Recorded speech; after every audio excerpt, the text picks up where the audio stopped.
Yeah Koteswara గారు, ఒక అనలిస్ట్గా మీరు ఎలా చూస్తారు కేంద్ర బడ్జెట్ని? అలాగే ఏపీకి సంబంధించి కేంద్రం ఇచ్చిన వరాలు అంటున్నారు, సో అవి నిజంగా వరాలుగానే భావించాలా, ఎట్లా ఉంది? ఇప్పుడు రెండు అంశాలు కేంద్ర బడ్జెట్ లో మొత్తంగా అనేటువంటిది ఒక అభిప్రాయం. ఇప్పుడు మన చర్చ ఆంధ్రప్రదేశ్ కి ఇచ్చినటువంటి అంశాల గురించి చర్చ. మరి సాహెబ్ గారు, రామ్ కుమార్ గారు మరి వాళ్ళు కూడా బహుశా వినే ఉంటారు, నేను కూడా విన్నాను. నిర్మలా సీతారామన్ గారు 15,000 కోట్లు 5 సంవత్సరాల పాటు ఇస్తామనేటువంటి మాట ఎక్కడ నాకైతే అర్థం కాలేదు. ఒకవేళ నేను పొరపాటు అయితే నేను సవరించుకుంటాను, ఆమె ఎక్కడ చెప్పలేదు. సాహెబ్ గారు చెప్తున్నారు, అదే నాకు కూడా అనిపించింది. నేను మళ్ళీ చెప్తున్నా, అనలేదు, ఆ మాట అనలేదులేండి. ఫర్దర్గా ఇంకా కావాలంటే ఇస్తామన్నారు తప్ప 5 ఏళ్ళు అనే మాట ఆమె దగ్గర రాలేదు. 5 ఏళ్ళ లేదు, ప్రాజెక్ట్ లేదు అసలు. ముందు దాన్ని గమనించండి. ఒకటి. రెండోది, 15,000 కోట్లు అనేటువంటిది గ్రాంట్ కాదు. నేను మళ్ళా చెప్తున్నా, గ్రాంట్ కాదు, అది స్పెషల్ ఫైనాన్షియల్ సపోర్ట్, అప్పు. అది కేంద్రం ఇప్పించేటువంటి, కేంద్రం హామీగా ఉండి ఇప్పించేటువంటి ఒక అప్పు. అది రాష్ట్రం తీర్చుకోవాలి అంతే.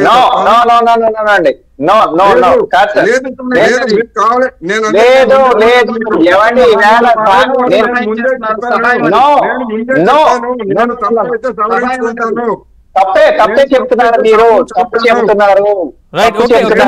రామ్ కుమార్ గారు, సాహెబ్ గారు ఒక్క నిమిషం. ఒకసారి ఆ బడ్జెట్ ఎలకేషన్ సంబంధించినటువంటి అంశాలు ఒకసారి చూడండి.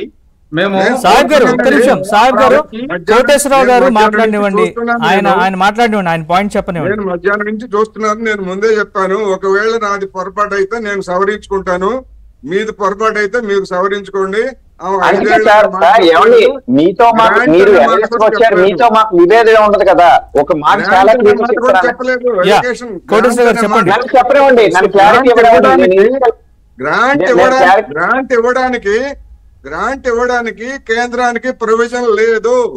ఏ రాష్ట్రానికి, అమరావతి కాదు ఏ రాష్ట్ర రాజధానికి కూడా ఎట్లా ఇస్తుంది గ్రాంట్? ఎక్కడుంది రాజ్యాంగంలో ఇవ్వడానికి? గ్రాంట్ కాదు. అందుకనే చెప్తున్నాను నేను, కావాలంటే మీరు వెరిఫై చేసుకోండి. చంద్రబాబు నాయుడు గారిని ప్రకటించమనండి, ఇది గ్రాంట్ అని చెప్పేసి అసెంబ్లీలో ప్రకటించమనండి, లేదా శ్వేతపత్రం ప్రకటించి ఇది గ్రాంట్ అని చెప్పమనండి, నేను అంగీకరిస్తా. పొరపాటు అయితే నేను అంగీకరిస్తా. Okay, leave it. మిగతా విషయాలు మాట్లాడండి.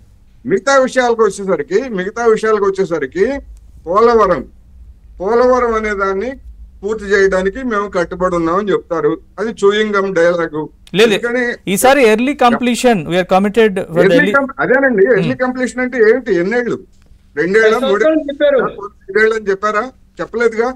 ఎర్లీ కంప్లీషన్ అంటే ఏంటి? సాధ్యమైనంత త్వరగా కంప్లీట్ చేస్తామని. టైం ఫ్రేమ్ ఏమీ చెప్పలేదు కానీ సాధ్యమైనంత త్వరగా. రెండోది, దాన్ని కడుతున్నది కేంద్ర ప్రభుత్వం కాదు, దాన్ని కడుతున్నది రాష్ట్ర ప్రభుత్వం. రాష్ట్ర ప్రభుత్వం ముందు అడ్వాన్స్ చేసి తర్వాత రియంబర్స్మెంట్ తీసుకోవాలి. గడిచినటువంటి చంద్రబాబు నాయుడు గారు అదే చేశారు, తర్వాత కొద్దిగా చేసిన జగన్మోహన్ రెడ్డి గారు అదే చేశారు, ఇప్పుడు కూడా అదే తప్ప వాళ్ళు ప్రత్యేకంగా కేంద్ర ప్రభుత్వం వచ్చి కట్టేటువంటిది కాదు. అందువలన రెండోది, దానికి సంబంధించినటువంటి అసలైనటువంటి సమస్య గురించి నిర్మలా సీతారామన్ గారు చెప్పలేదు. R&R ప్యాకేజీ కేంద్రం ఇస్తుందా రాష్ట్రమే భరిస్తుందా అనేది ఒకటైతే, 2019 ఫిబ్రవరి ఎప్పటికి చంద్రబాబు నాయుడు గారు అధికారంలో ఉన్నారు, పోలవరం టెక్నికల్ కమిటీ పోలవరం నిర్మాణ ఖర్చు గురించి 55,000 కోట్లకు పెరిగింది అని చెప్పేసి ఆ టెక్నికల్ కమిటీ ఆ 55,000 కోట్లని ఆమోదించింది. ఆ ఆమోదించినటువంటి 55,000 కోట్లని ఇప్పటి వరకు బడ్జెట్ ప్రవేశపెట్టిన ఈ రోజు వరకు కేంద్ర ప్రభుత్వం ఆమోదించినట్టు చెప్పలేదు. చంద్రబాబు నాయుడు గారు ప్రవేశపెట్టినటువంటి పోలవరం శ్వేతపత్రంలో 55,000 కోట్ల గురించి స్పష్టంగా చెప్పారు. ఇంతవరకు దాన్ని కేంద్రం ఆమోదించలేదు. ఇప్పుడు అంటే 5 ఏళ్ల క్రితం 55,000 కోట్లు అయితే 5 ఏళ్ల నుంచి ఇంకొక 5 ఏళ్లు గడిచిన తర్వాత ఇంకొక 25,000 కోట్లు, మొత్తం 80,000 కోట్ల దాకా దాని బడ్జెట్ పెరుగుతుంది మొత్తం ఖర్చు. ఇచ్చిన పోను మిగిలినటువంటి చూసుకుంటే కేంద్రం ఇచ్చేటువంటిది కానీ రాష్ట్రం ఖర్చు పెట్టేటువంటిది కానీ ఎంత కాలానికి అవుతుంది అనేటువంటిది అది ఆ పోలవరం గోదావరి తల్లికే తెలియాలి తప్ప ఎవరి చేతుల్లో లేదు. అందుకని ఒక నిర్దిష్టమైనటువంటి ప్రకటన గాని లేదా ఇన్ని వేల కోట్లు కేటాయిస్తున్నామని కానీ చెప్పలేదు. ఎందుకంటే చెప్పబోవడానికి కూడా కారణం ఏం లేదు. రియంబర్స్మెంట్ పద్ధతి అది. రాష్ట్రం ఎంత ఖర్చు పెడితే అంత ఇస్తారు. ఖర్చు పెట్టకపోతే 5 ఏళ్లలో ఖర్చు పెట్టలేదు, కేంద్రం ఏమీ ఇవ్వలేదు. అంతకుముందు చంద్రబాబు నాయుడు గారు ఖర్చు పెట్టారు, ఆ ఖర్చు పెట్టిన దానికి ఇచ్చారు. లేదా ఖర్చు పెట్టిన దానికి ఇచ్చిన దానికి మన లెక్కలు చెప్పకపోతే దాన్ని ఆపేస్తారు. అందుకని పోలవరం అది దానికి సంబంధించినటువంటి ప్రధానమైనటువంటి సమస్య అట్లాగే ఉంది. అదే విధంగా విశాఖ రైల్వే జోన్ గురించి ఇదే ప్రభుత్వం గత 5 ఏళ్లలో చెప్పింది ఏమిటి? వైసీపీ ప్రభుత్వము దానికి కావాల్సినటువంటి భూములు ఇవ్వలేదు, అందుకని అది పెండింగ్ లో ఉందని చెప్పారు. మరి భూములు ఇవ్వడానికి చంద్రబాబు నాయుడు గారికి ఇబ్బంది ఏంటి? 50 ఎకరాలు కాకపోతే 100 ఎకరాలు వాళ్ళు కోరినటువంటి భూములు ఎందుకని ఇవ్వలేదు? ఈ 45 రోజుల్లో అనేకమైనటువంటి నిర్ణయాలు తీసుకున్నారు కదా. అక్కడ భూములు ఉన్నాయని తెలుసు ఆ భూములు. అందుకని దాని గురించి రాష్ట్ర ప్రభుత్వము వెంటనే యాక్ట్ చేయలేదు, కేంద్ర ప్రభుత్వం కూడా దాని గురించి ఎక్కడ ప్రస్తావన చేయలేదు.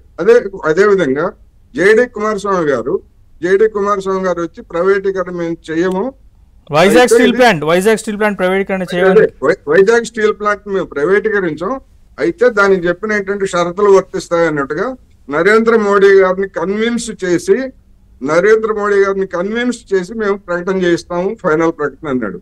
మరి బడ్జెట్ సమావేశాల సందర్భంగా మరి జేడీ ఆయన కేబినెట్ మంత్రి రోజు మాట్లాడుకుంటారు వాళ్ళు. మరి ఈ సందర్భంగా ఎలాంటి ప్రకటన రాలేదు. ఎప్పుడు చేస్తారో చూడాలి. అందుకని రెండోది వెనుకబడినటువంటి జిల్లాలకి ఇవాళ కొత్తగా ఏముంది? జిల్లాకి 50 కోట్లు అనేటువంటిది గతంలో ప్రకటించినటువంటిదే, అనేక రాష్ట్రాలకు ఇస్తున్నదే.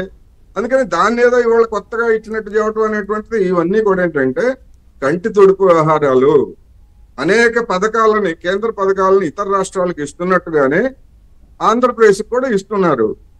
అవే తప్ప అదనంగా ఒక అసిస్టెన్స్ పేరుతోటి, గ్రాంట్ పేరుతోటి ఒక్క పైసా అయినా వచ్చిందా అనేది నేను ఈ సందర్భంగా అడుగుతున్నా. ఎందుకు అంటే ప్రొవిజన్ లేదు, ఫైనాన్స్ కమిషన్ సిఫార్సులు ఉండవు, రాజ్యాంగబద్ధంగా రాజధాని నిర్మాణాలకి ఏ రాష్ట్రానికైనా ఇంతవరకు కేంద్రం ఇవ్వలేదు. అప్పులు ఇప్పిస్తున్నది. ఈ అప్పులు ఇప్పించడాన్నే గొప్పగా చెప్పుకోవచ్చు, అది వేరే అంశం, నేను కాదన్ను. సాహెబ్ గారు కానీ రామ్ కుమార్ కానీ ఇదే గొప్ప అని చెప్పుకోవచ్చు, అది వాళ్ళ ఇష్టం. కానీ జనానికి ఫ్యాక్ట్స్ చెప్పాలి అనేది ఈ సందర్భంగా నేను చెప్తున్నాను. రైట్. రామ్ కుమార్ గారు ఏం చెప్తారు? సో ఇది ఫైనాన్షియల్ సపోర్ట్